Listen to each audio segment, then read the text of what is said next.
Hello guys, কেমন আছেন সবাই? আশা করি ভালো আছেন। আমি শেফ রানা। আর আজকে রেসিপি ছোলে বাটুরা। এটা ইন্ডিয়ান একটি খাবার, বাংলাদেশেও এখন পাওয়া যায়, কিন্তু এটা খেতে সবাই পছন্দ করে।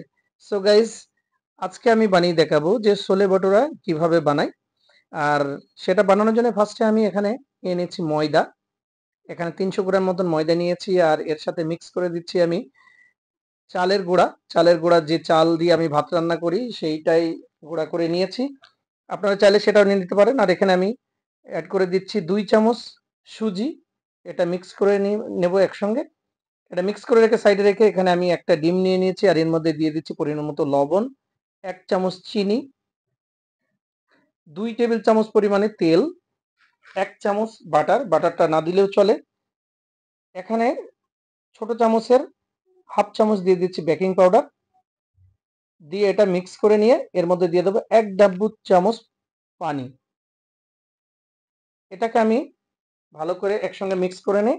এখন আমি এই ময়দার মধ্যে দিয়ে দিয়ে ভালো করে এটাকে মাখাই নেব। এটা চামচের সাহায্যে হবে না, এটা হাত দিয়ে মাখতে হবে। তো এটাকে আমি হাতের সাহায্যে খুব ভালো করে, মানে খামিরটা যদি ভালো হয় তাহলে রুটি হোক বা পরোটা হোক যেটাই বানায় না কেন সেটা সুন্দর হয়। তো খামিরটাকে আমি খুব সুন্দর করে বানিয়ে নিলাম। এটাকে এখন আমি রেখে দেব 15 থেকে 20 মিনিট মতো রেখে দেবো, তাহলে কি হবে, খামিরটা সফট হয়ে যাবে। আর এর মাঝখানে আমি বানিয়ে নেব ছোলে। এখানে একটা কড়াইয়ের মধ্যে দিয়ে দিচ্ছি আমি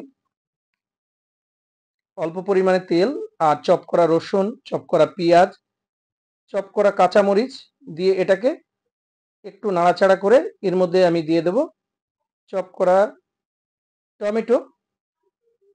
1-2 মিনিট নাড়াচাড়া করে এর মধ্যে দিয়ে দিচ্ছি আদা রসুন বাটা, ছোট চামচের 1 চামচ দিয়ে অল্প পরিমাণে পানি দিয়ে নিলাম যেন এটা পুড়ে না যায়। পরিমাণ মতো লবণ, লাল মরিচের গুঁড়া, হলুদের গুঁড়া, কস্তুরি মেথি, ধনিয়া গুঁড়া, জিরা গুঁড়া, আর অল্প পরিমাণে গরম মশলার গুঁড়া দিয়ে এটাকে একটু নাড়াচাড়া করে পাকিয়ে নেব। নিয়ে এর মধ্যে আমি দিয়ে দেব ইয়েলো সস। আমার কাছে মানে সস বানানো আছে, সেটা আমি ব্যবহার করছি। আর আপনাদের কাছে না থাকলে সেই ক্ষেত্রে একটা টমেটো ব্লেন্ডার করে একটু কাজু বাদাম যদি থাকে সেটা ব্লেন্ডার করে দিলে সসটা কি হয়, থিকনেসটা বাড়ে আর কি। তো সসটা দিয়ে আমি এর সাথে একটু ভালো করে পাকিয়ে এর মধ্যে এখন দিয়ে দেব চলে। এটা হচ্ছে, এটাকে বলি আমরা কাবুলি চানা। এটা 3-4 ঘন্টা ভিজিয়ে রেখে তারপরে এটাকে একটু লবণ দিয়ে সিদ্ধ করে নিতে হয়। তো আমি আগে থেকে ভিজিয়ে এটাকে সিদ্ধ করে নিয়েছি, এটা বয়েল করে নিয়েছি। নিয়ে এটাকে এখন আমি দিয়ে দিচ্ছি সসের মধ্যে।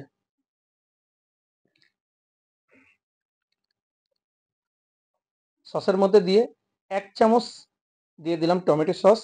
টমেটো সসটা দিলে টেস্টটা একটু বেড়ে যায়। এখানে দিয়ে দিলাম 1 চামচ পরিমাণে ঘি, 1 চামচ ডানো ক্রিম, অল্প পরিমাণে হারা ধনিয়া দিয়ে একটু ভালো করে নেড়ে চেড়ে এটাকে আমি 5 মিনিট মনে চুলার গ্যাসটা একটু কমায়ে রেখে দেবো, যেন এর মধ্যে রোগন একটা তেল ভেসে ওঠে উপরে, তাহলে কালারটা দেখতে খুবই সুন্দর লাগবে। তো এভাবে চারিদিকটা এভাবে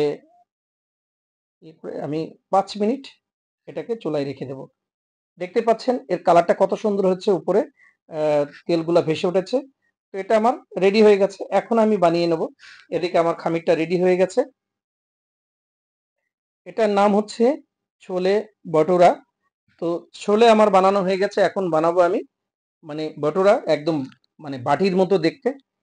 তো এখানে আমি 4 পিস যেহেতু বানাবো, আমি 4 পিস রেডি করে নিয়েছি। এটাকে আমি এখন তেলে ভেজে নেব। এখানে তেল বসাই নিয়েছি আর এর মধ্যে ছেড়ে দিচ্ছি।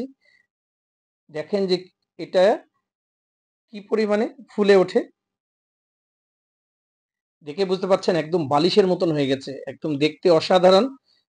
মানে দেখেই মানে খেতে মন চায়, লোভনীয় একটা। তো সবগুলো আমি এই 4টায় এভাবে ভেজে নেব। তো আমার ভাজা কমপ্লিট হয়ে গেছে। আমি একটু একটা প্লেটের মধ্যে সাজিয়ে পরিবেশন করব। সো গাইস, আমার ভিডিওটি যদি ভালো লাগে অবশ্যই কমেন্টসে জানাবেন, একটি লাইক ও শেয়ার করে দেবেন। আর নতুন নতুন এভাবে খাবারের ভিডিও পেতে আমার চ্যানেলের সাথেই থাকবেন। এতক্ষণ সাথে থাকার জন্য ধন্যবাদ।